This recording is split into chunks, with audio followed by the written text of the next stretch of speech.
Hello friends, आज आपण पाहणार आहोत कुंडुळे म्हणजे आपल्या तिखट पुऱ्या. त्यासाठी आपल्याला लागणार आहे 2 वाटी गव्हाचं पीठ. हे आपण छान असं चाळून घ्यायचं आहे.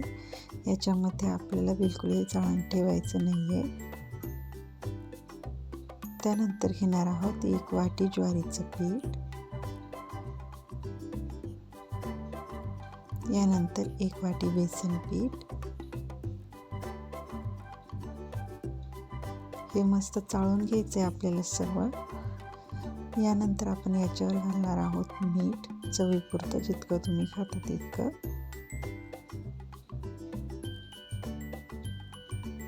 थोडीशी हळद. हळदीने छान कलर येतो याला. त्यानंतर आपण घालणार आहोत धने पावडर.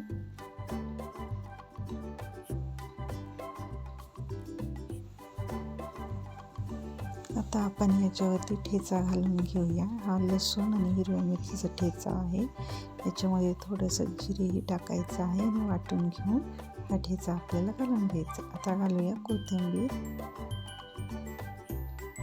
आणि हे असं मिक्स करून घ्यायचं आहे. आता यावरती थोडं थोडं पाणी घालून पुरीला मळतो तसं घट्ट पीठ मळून घ्यायचं आहे आपल्याला.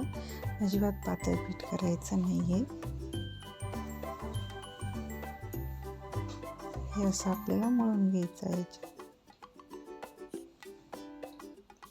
मळल्यानंतर आपण 5-10 मिनिट रेस्ट करण्यासाठी ठेवणार आहोत.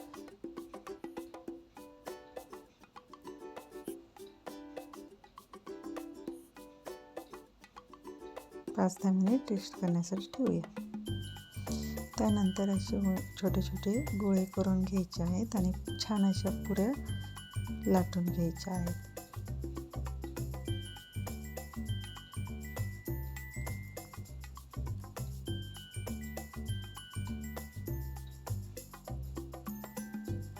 ही अशी जाडी आपण ठेवू शकता. थोड्या जाड केल्या तरी काही प्रॉब्लेम नाही आहे. अशा पुऱ्या लाटून घ्यायच्या. आता ही पुरी तळायची आहे. त्यासाठी कडक तेल घ्यायचं आहे आपल्याला करून आणि ही पुरी सुरुवातीला खाली जाईल आणि जशी जशी ती तळली जाईल तशी वरती येईल. वरती आल्यानंतर आपल्याला जाऱ्यानं हिला फुगवून घ्यायची आहे आणि दोन्ही साईडनं अशी तळून घ्यायची आहे. छान अशी टम्म पुरी फुगली की तिला थोडीशी लालसर कलरवरती काढून घ्यायची आहे. आपण आता सर्व पुऱ्या तळून घेणार आहोत.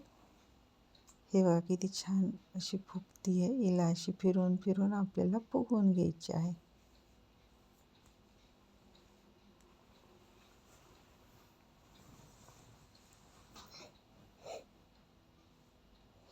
तर ह्या आहेत आपल्या छान अशा तिखट पुऱ्या तयार.